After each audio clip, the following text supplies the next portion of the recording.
એમાંથી એકાદી વાત લઉં, પછી એકાદી પૂરકની લઉં. એક અમદાવાદી કાકા હવાના પરમાં સાડીના શોરૂમમાં ચડી ગયા. હવે જોજો અમદાવાદની ભાષા છે, બહુ ટિપિકલ ભાષા છે. બોલો કાકો બોલા કે પેલી શોકેસમાં લટકે એ સાડી ઉતાર. બોલો અમદાવાદી દુકાનદાર જે અગરબત્તી કરતો હતી ઈ કે તમારે ના લેવાય, સાડી મોંઘી છે. બોલો અગરબત્તી ચાલુ, તમારે ના લેવાય. ભગવાન ની થાય મને કે તમારે ના લેવાય, સાડી મોંઘી. બોલો કાકો કે પૈસાનો કોઈ પ્રશ્ન જ નથી. કયું લા ઉતાર, પૈસાનો કોઈ પ્રશ્ન જ નથી કીધું. સાહેબ અગરબત્તી પડતી મૂક્યો. મારી તમારી ભક્તિ તો જો, ભગવાન ક્યાં ભાગી જવાનો હતો. આ ભક્તિ નથી. મારા બે ચાર મિત્રો છે લિકર સ્ટોર વાળા, હવે જઈને દીવો કરે.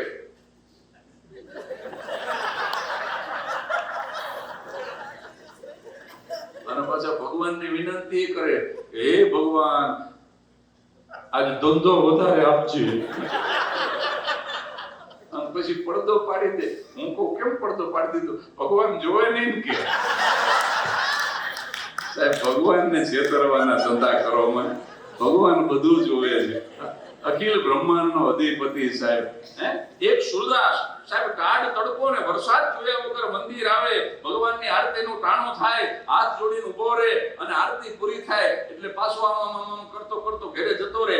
એક દિવસ પૂજારીએ કીધું કે તમને ભગવાનની મૂર્તિ દેખાતી નથી, તમે શું કામ ધક્કો ખાવ છો? તમારા ઘરે બેઠા બેઠા પગે લાગી લેતા હોય, તમે ક્યાં ભગવાનને જોઈ શકો છો? અને ત્યારે સુરદાસ બોલ્યો હતો કે હું ભગવાનને નથી જોતો પણ ભગવાન તો મને જોવે છે. ભલા માણસ કે આંધળો હોવા છતાં કાળ તડકો ને વરસાદ જોયા વગર ઠોકરો ખાતો ખાતો આ મારા મંદિરે દરરોજ આવે છે. આને મારે 100% ઉત્તમ ગતિ આપવી પડશે. ભગવાન તો જોવે. આપણે તો શું છે, ઓલો પૂજા કરવા બેઠા હોય ને પછી આવડો મોટો ગ્લાસ દૂધનો આવે, અંદર કેસર ને કાજુ ને બદામ ને, પછી વરાળ ભગવાનને જવા દે.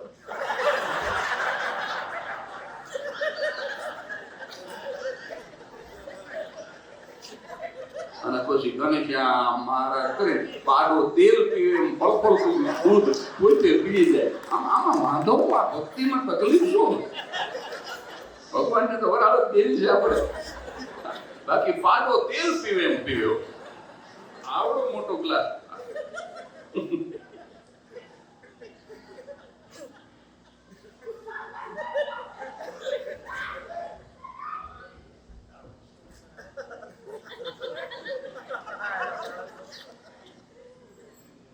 વાનર સેના થાકી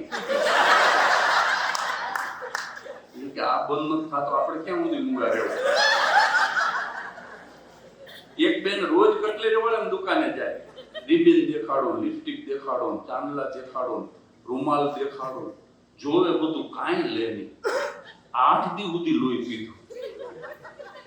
9મે દી બેન આવ્યા, દુકાન વાળો લાલઘૂમ થઈ ગયો. ઈ કે બેન તમે 8 દી આવો છો ને કઈ લેતા નથી. બોલા બેન કે હું રોજ લઈ જાઉં છું, પહેલા તારું ધ્યાન નથી રહે. ઝપટ તો હું રોજ કરી લઉં. એટલે ઓલા કાકાએ કીધું પેલી શોકેસમાં લટકે સાડી ઉતાર. તમારે ના લેવાય, સાડી મોંઘી છે. કાકા કે પૈસાનો કોઈ પ્રશ્ન જ નથી, પ્રશ્ન જ નથી કીધું. અગરબત્તી પડતી મૂકીને વાંદરું ઠેકે એમ ઠેકો અને શોકેસમાંથી હાડી લઈને આવ્યો નીચે. કાકા કે પહેલા તો એને ગળી કર, હંકેલી નાખી, ફટાફટ હંકેલી નાખી. હવે એને પેકેટમાં મેં લીધે, ઓલાય ફટાફટ પેકેટમાં. હવે એને દોરી વીટી દે, ઓલાય ફટાફટ દોરી વીટી. હવે એને કબાટમાં મેં લીધે, દરરોજ તારી કાકીને લઈને નીકળું, ઝઘડો થાય નાખો.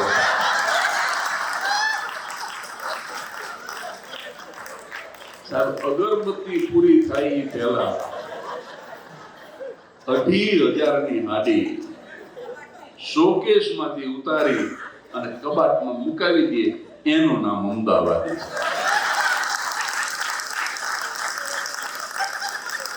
કારણ કે ચાલુ ટ્રેને ચડી જાય, ચાલુ ટ્રેને ઉતરી જાય તે મુંબઈનો હોવો જોઈએ. ટ્રેન ઉભી રહે પછી જ ચડે, ટ્રેન ઉભી રહે પછી જ ઉતરે તો એ સુરતનો હોવો જોઈએ.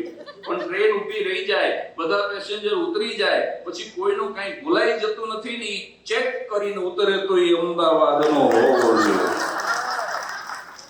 અમદાવાદ તો અમદાવાદ છે. આપણે ત્યાં બાર બહુ બોલી બદલાય.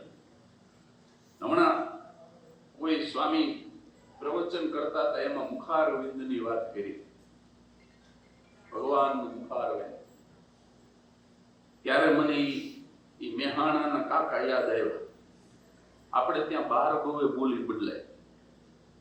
ગુજરાતની મજા છે સાહેબ. ગુજરાત જેવું રાજ્ય હિન્દુસ્તાનમાં એકેય નથી.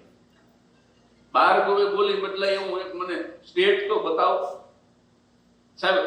આટલો લાંબો દરિયાકાંઠો કુદરતે ગુજરાત સિવાય એક પણ રાજ્યને નથી આપ્યો જે ગુજરાતને આપ્યો છે. કુદરત મહેરબાન છે ગુજરાત ઉપર સાહેબ. ગુજરાત તો ગુજરાત. ઈ મેહાણાના કથાકાર કથા કરતા હતા, ઈ પાછા ગુજરાતીનું ગુજરાતી કરતા જાય.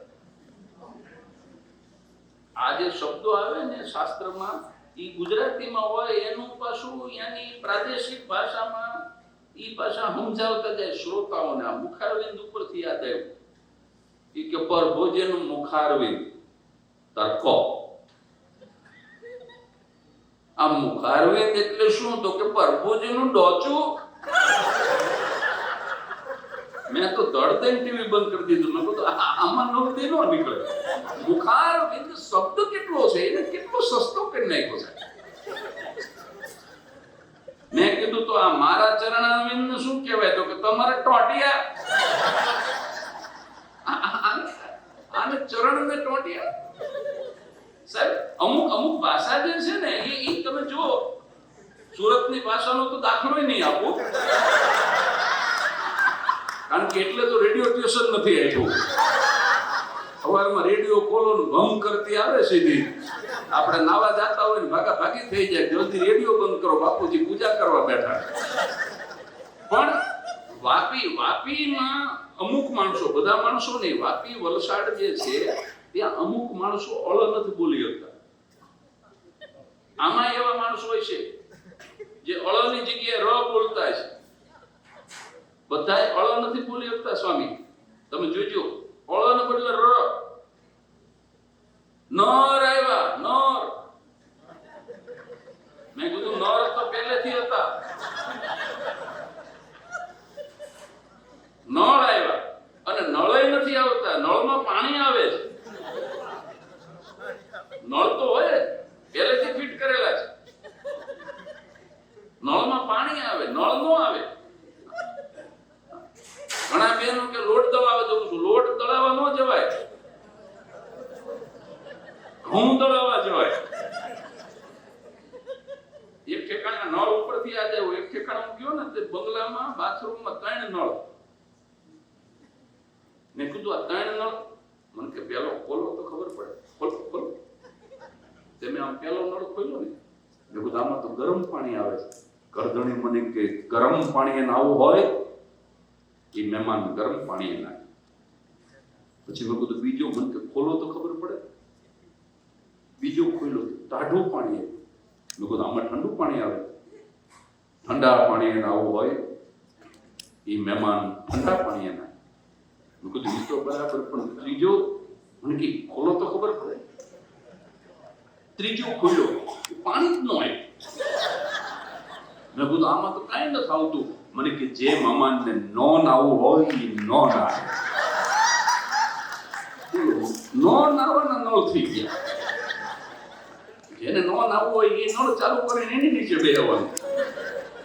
અમારા છબલમાં આવ્યા હતા ને ફ્લોરિડામાં, હંસારે જેની દીકરી, હંસાની ડિલિવરી આવે હું તે અમારા સુરેન્દ્રનગરના છબલમાં 76 વર્ષના. પણ માનું દિલ, દીકરીને ડિલિવરી આવે એવું હતું. બા આવ્યા, પહેલી જ વાર વિમાનમાં બેઠા. બીક તો બહુ લાગી, પણ હાકળ ખેંચીને વિમાન તો ઊભો રખાય નહીં. જેમ તેમ કરી પહોંચ્યા ફ્લોરિડા.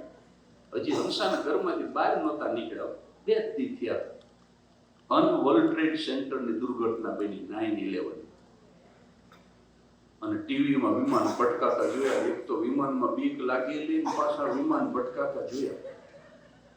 અને બાને જે બીક લાગી, બા હંસાને તો હજી કઈ ડિલિવરી નહોતી આવી, પણ બાને જે બીક લાગી એ કે હંસાને જે આવો એ આવે, બાપા મને ચક્કર આવે, મને દેશ ભેગી કરો.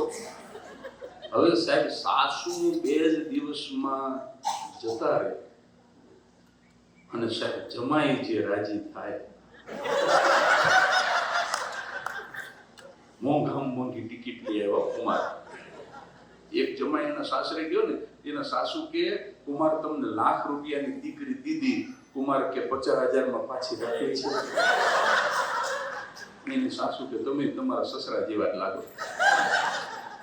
એક જમાઈ એના સસરાને ફોન કર્યો કે તમારી દીકરી બહુ હેરાન કરે છે, પણ સસરા કેવા હોશિયાર, ફોનમાં જવાબ આપ્યો કે તમારા ઘરે 22 વર્ષની જે કટપીસ છે ને એનો તાકો હું 52 વર્ષથી હંગરીને બેઠો છું.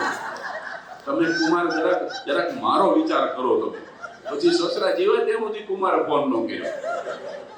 એટલે છબલમાં કે મને તમે સુરેન્દ્રનગર ભેગી કરો ને જમાઈ જે રાજી થયો છે, મોંઘી ટિકિટ લઈ આવ્યો, ડિસ્પોઝલનો માલ રવાના કરે, હાઉને ચડાવ્યા EWR થી.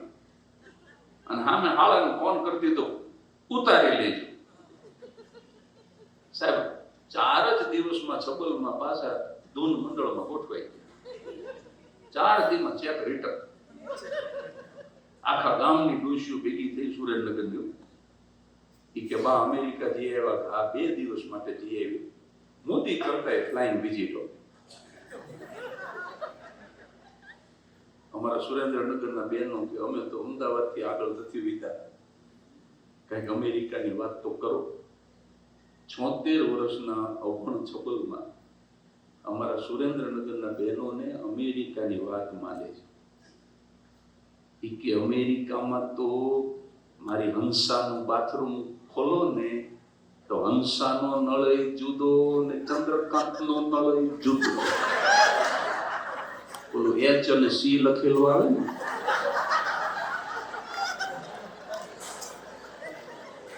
હંસાનો નળ જુદો અને ચંદ્રકાંતનો નળ જુદો.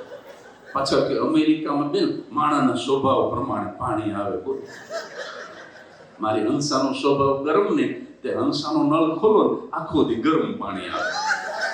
પણ અમારે ચંદ્રકાંત હાવ ઠંડા, ચંદ્રકાંતનો નળ ખોલો આખો દી ટાઢું પાણી આવે. અમારા સુરેન્દ્રનગરના બહેનો એમ થયું કે જગદીશનું જે હોય નળમાં. પણ એક વાત જે છબલમાં એ કરી સાંભળીને મને જાણી દી તાવ રહ્યો. માડી મને કે આવડો મોટો દેશ અમેરિકા. મેં કીધું હા બહુ મોટો માડી, દર વર્ષે જઉં છું. મને કે કેટલા ડોર બારણા કેટલા વપરાતા છે. મેં કહું માડી ગણી ન હકાય. હજારો હોટેલ, હજારો મોટેલ, હજારો ઓફિસીસ, હજારો હાઉસ, બારણા ગણી ન હકાય. મને કે ભલે ગમે એટલા બારણા વપરાતા હોય, પણ મેં બરાબર જોયું 2 જ કંપનીના બારણા આખા અમેરિકામાં વપરાય. મેં કીધું કઈ 2 કંપની? મને કે એક પુલ અને બીજી પુશ. પુલ અને પુશ ને ડોરની કંપની સમજીને આવતા રહે. હવે પુશે આનું હું બગાડી લે. એટલે જે ભાષા ન આવડે એમાં ઊંડો ન ઉતરવું છે. અને ઈશ્વર મને તમને સુખ અને દુઃખ બે આપે છે. પણ વચ્ચે એક વાત કરી દઉં, મારે તમને કોરોનાની વાત કરવી છે ને સાહેબ, હું તમને વચન આપું, કોરોના જેવો ગંભીર વિષય કઈ નથી, છતાંય તમે ખડખડાટ હસશો સાહેબ કોરોનાની જોકો પર. પણ તમને ખડખડાટ હસાવું પહેલા ઓહો 4 સંતોની ઉપસ્થિતિ થઈ છે. ધન્ય છે આપણી તાલીઓના ધ્વનિથી આપણે. કારણ કે માયા અને મમતા તણા જેને હૃદયને લાગ્યા રોગ, જેમના હૃદયમાં માયા અને મમતાના રોગ નથી લાગ્યા સાહેબ.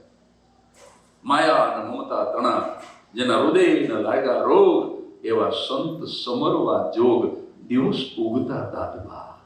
દરરોજ પ્રાતઃ કાળે આવા સંતોનું સ્મરણ કરીએ કે જેમને માયા અને મમતાના રોગ નથી લાગ્યા.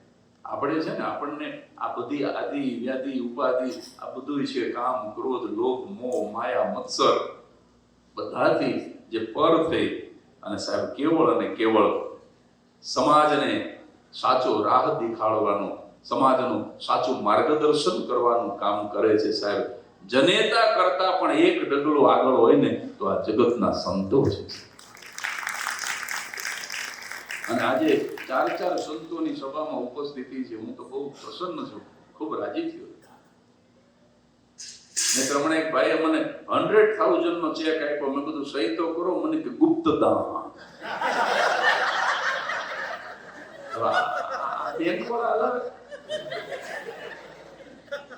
આપણે સાહેબ કોઈને ₹1 આપી નથી શકતા. આરતીની થાળીમાં કહું છું, $1 ની નોટ નાખીને $5 ની ઉપાડી લે. આરતીની થાળીમાં એ શું આપે? પણ સાહેબ કોઈ પણ જાતના સ્વાર્થ વગર, સંપત્તિને સ્પર્શ પણ કર્યા વગર સમગ્ર સમાજનું કેવળ કલ્યાણ કરે છે. એ આપણા સંતો છે. જગવું થડકી જાય પણ જેના ઠરેલ મન થડકે નહીં. બીજો એક દુહો કહી અને પછી મૂળ વાત ઉપર જઈએ. 4 સંતો ની વંદના કરું છું મારી શૈલીમાં, મારા શબ્દોમાં, કે જગ ઉથડકી જાય પણ જેના ઠરેલ મન થડકે નહીં. ગમે એવા સુનામીના મોજા આવે, ગમે એવી કુદરતી કે માનવ સર્જિત આફત આવે, જગ ઉથડકી જાય પણ જેના ઠરેલ મન થડકે નહીં. સંતો ડરે નહીં, એમનું હૃદય ધબકાર ન ચૂકે, એમના પલ્સ વધી ન જાય. પણ શું કરે? આવી કોઈ કુદરતી કે માનવ સર્જિત આફત આવે ને ત્યારે પોતાના કોઠારને ખુલ્લા મૂકી અને સેવકોને કહી દે કે આમાંથી ઉપડે એટલું ઉપાડી અને જરૂરિયાતમંદને આપવા માંડો, વહેંચવા માંડો. કારણ કે શું કામ આ લોકો સતત આવું વિચારે છે? લોકડાઉન વખતે કૂતરું મારા ઘરના દરવાજે માથા ભટકાડતું હતું. હું બહાર નીકળ્યો લોકડાઉનમાં. મેં કીધું તને રોટલા તો નાખી દઈશ. હવે કૂતરાનો જવાબ સાંભળજો. માણાની જેમ બોલવા માંડ્યું. ઈ કે તમે રોટલા જ નાખી દો છો. મેં કહ્યું તો તને વાંધો શું છે? મને કે 1.5 મહિનાથી તમે કોઈ બહાર નથી નીકળ્યા, પછી અમારી પેઢી હાવ કઈડવાનું ભૂલી જાય છે ભલા માણસ. આ એટલા માટે હું યાદ કરું છું સંતની વાત કરતા કરતા કે જો કાટને વાલે હોતે हैं वो अक्सर काटते रहते हैं और जो बांटने वाले होते हैं वो अक्सर बांटते रहते हैं. એક કૂતરાએ તો એક ભાઈની પીંડી મોઢામાં લઈ લીધેલી અને તોય ઓલો દાંત કાઢે. પગની પીંડી કૂતરાના મોઢામાં અને તોય ઓલો દાંત કાઢે. મેં કીધું આ તો ગજબ છે. પછી કૂતરું જતું રહ્યું. પછી ભાઈની પાસે ગયો. મેં કીધું યાર પીંડી મોઢામાં દાંત કાઢતો તો. મને કે દાંત જ કાઢું ને કૂતરું હાવ બોખું હતું. મને એને ગલગલિયા થતા હતા. એકવાર કૂતરાએ પગ મૂકી દીધો તો પાછો નહીં. મેં કીધું ભલે બોખું હતું પણ તું ડોક્ટરને મળી લે. દાંત વગરનું હતું પણ કૂતરું તો હતું.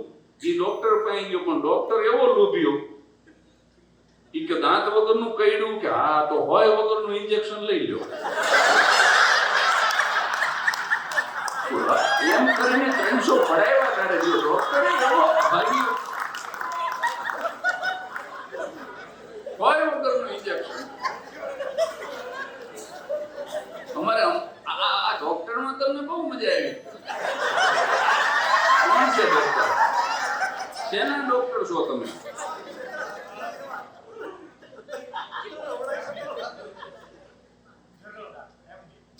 માણાના?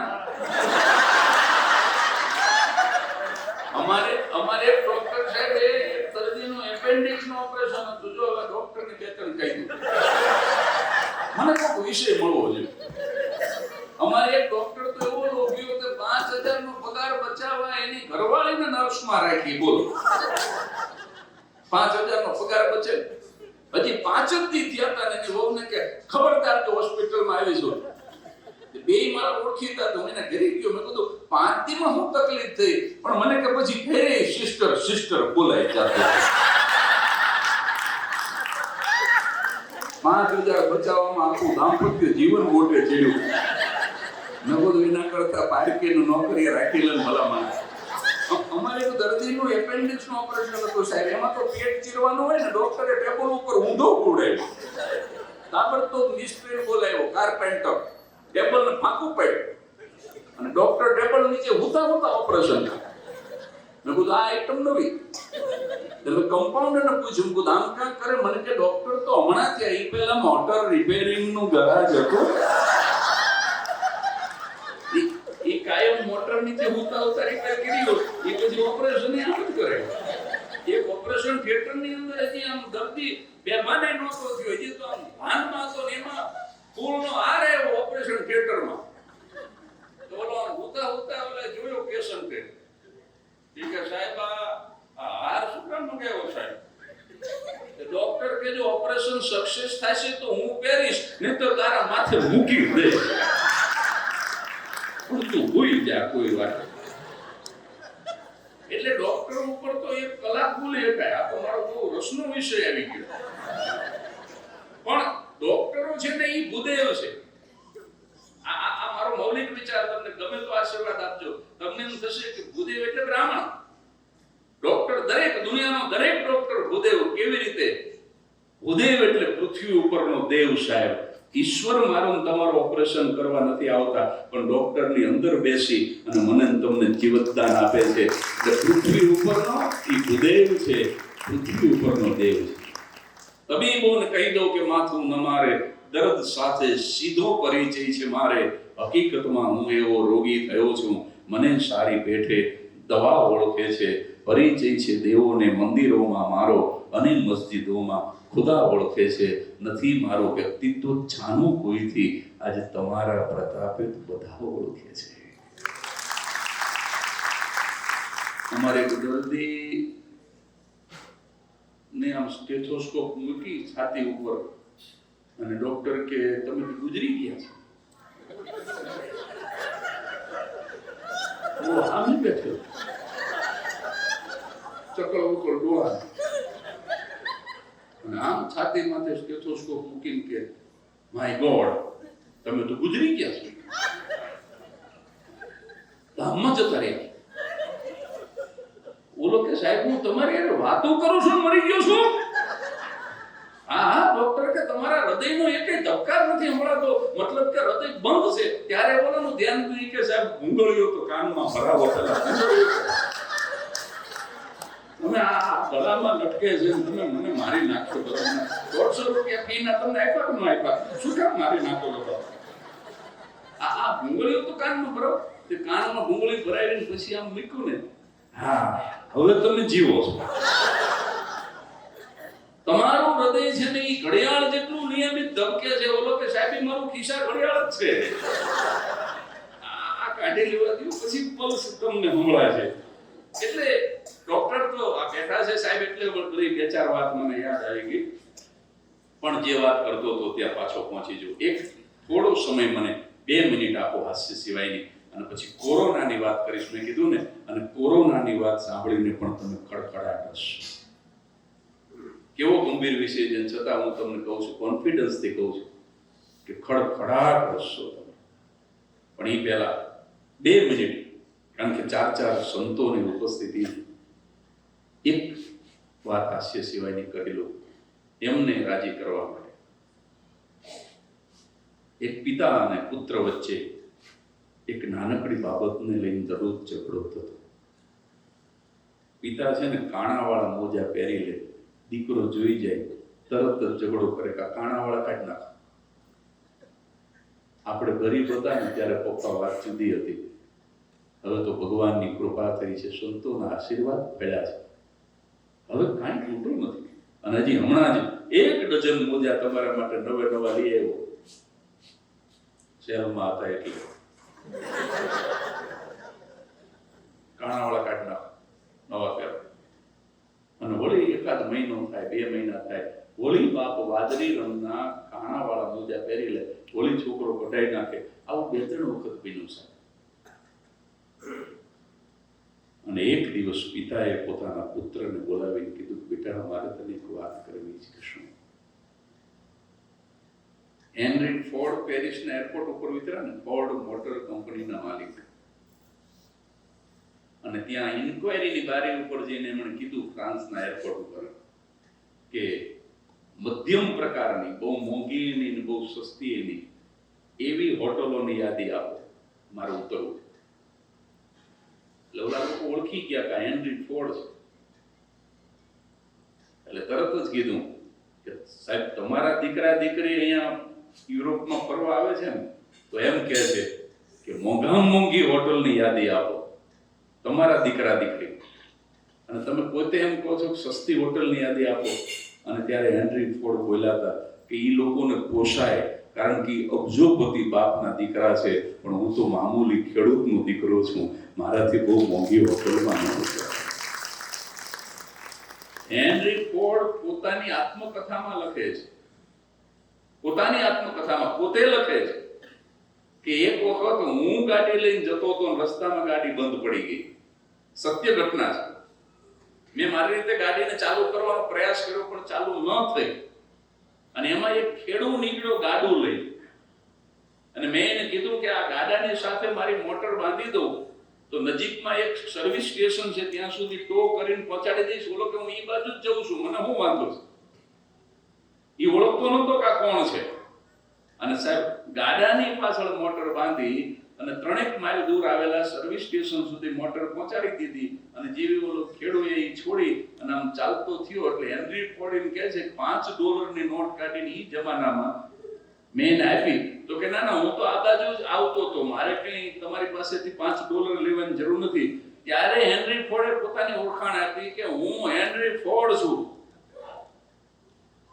ફોર્ડ મોટર કંપનીનો માલિક છું, તું આ લઈ લે પ્રેમથી. અને ત્યારે ઓલા અભણ ખેડૂતે કીધું કે સાહેબ મને એટલી તો ખબર પડે કે ફોર્ડ આવા ઠોઠા લઈને ન નીકળે. તમે ખોટું ન બોલો, ફોર્ડ આવા ઠોઠા લઈને ન નીકળે. સાહેબ વોરન બફેટ પાસે સાવ નાનકડું મકાન છે, અને કંપનીના જે આવે ને કપડા એને શું કહે છે બધા,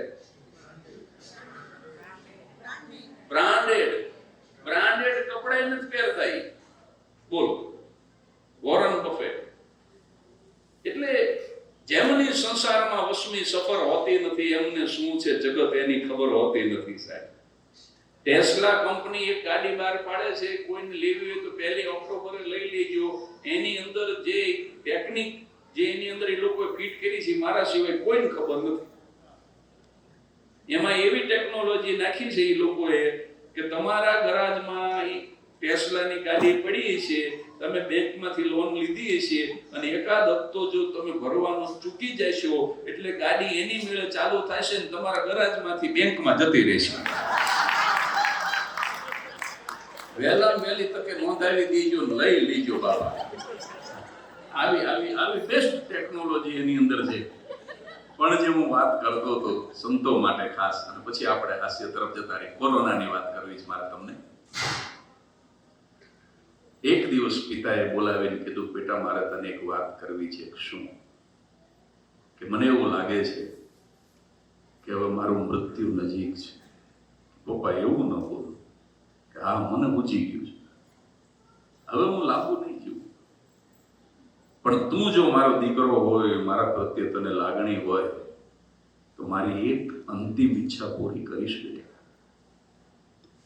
દીકરાએ કીધું કે પપ્પા પહેલા તો તમે મરવાના જ નથી, આવું બોલોમાં, અમંગળ બોલોમાં પપ્પા, અને કદાચ તમે જે કહો છો એ પ્રમાણે બને તો હું સાહેબ બજારમાં વેચાઈ જાઉં, પણ તમારી ઈચ્છા પૂરી કર્યા વગર ન રહું.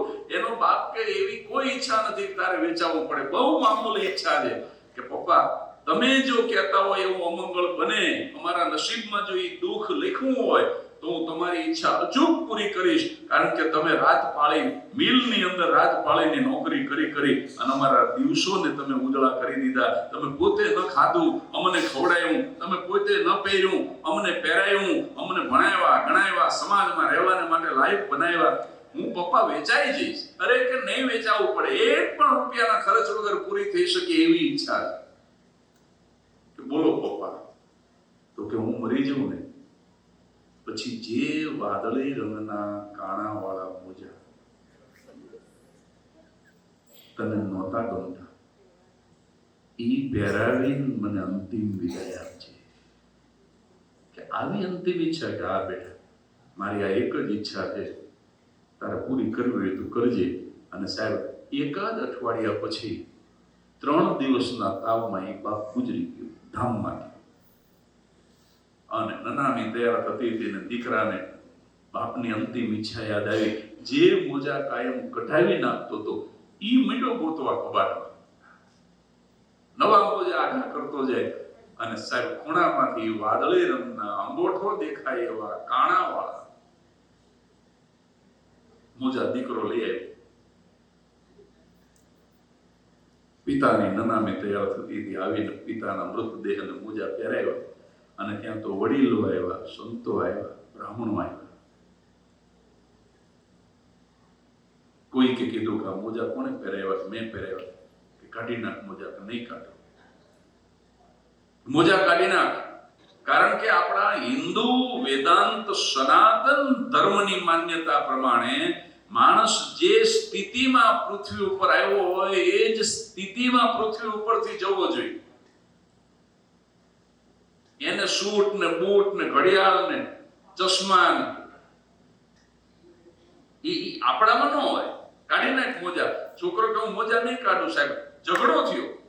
બગડાટી બોલી, જેને કહેવાય અમારી ઝાલાવાડી ભાષા, બગડાટી બોલી સ્વામી.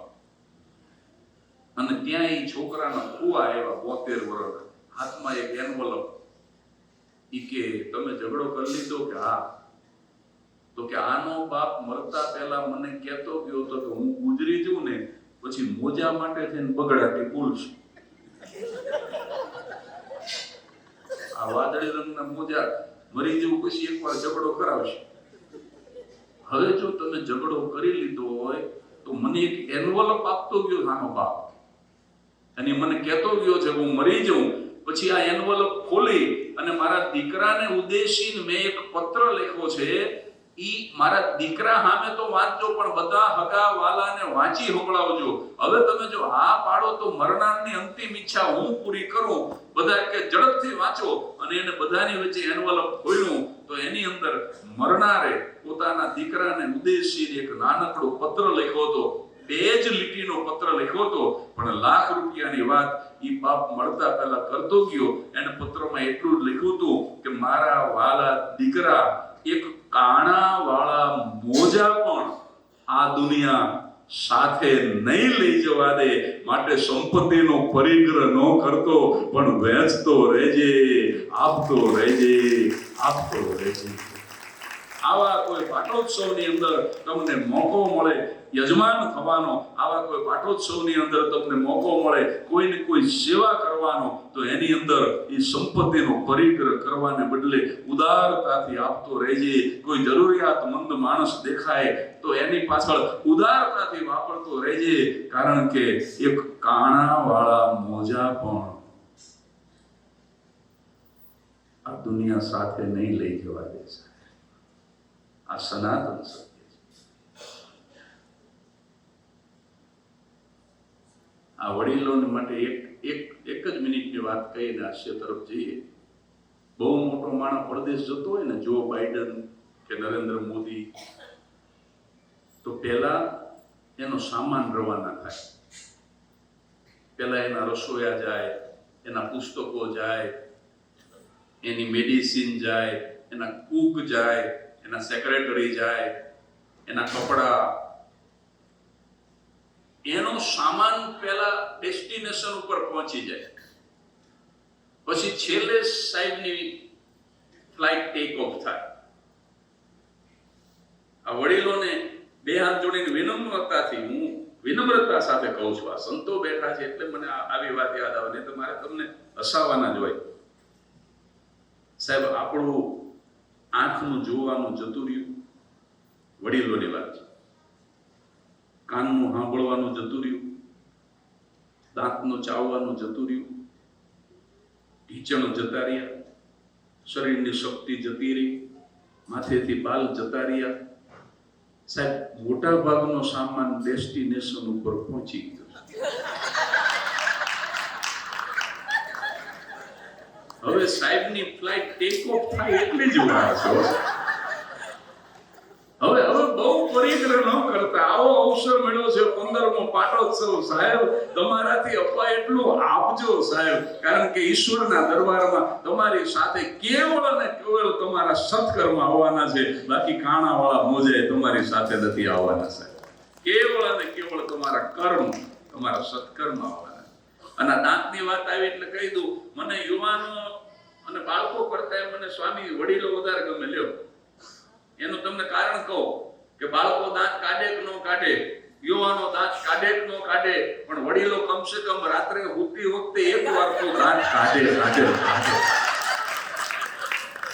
હમણાં એક કાકા રેસ્ટોરન્ટમાં ગયા, મસાલા ઢોસાનો ઓર્ડર આપ્યો, વેઇટર આવીને ઢોસા મૂકી ગયો, શરીર કાંટાથી ઢોસાને ખોલી નાખ્યો, આખું ઉગાડો કરી નાખ્યો, અંદરથી મસાલો ખાઈને હાલતા થઈ ગયા. હું કાકાને પાછળ દોડ્યો, હું આમ કાં કર્યું? મને કે ડોક્ટરે બહારનું ખાવાની ના પાડી છે, આ એને અંદરનું ખાધું. આવી જ રીતે એક કાકા એક રેસ્ટોરન્ટમાં ગયા અને મેનુ મગાવ્યું. જો આ મેનુ આમ હાથમાં આવ્યું, હું કાકા મીડા રોવા.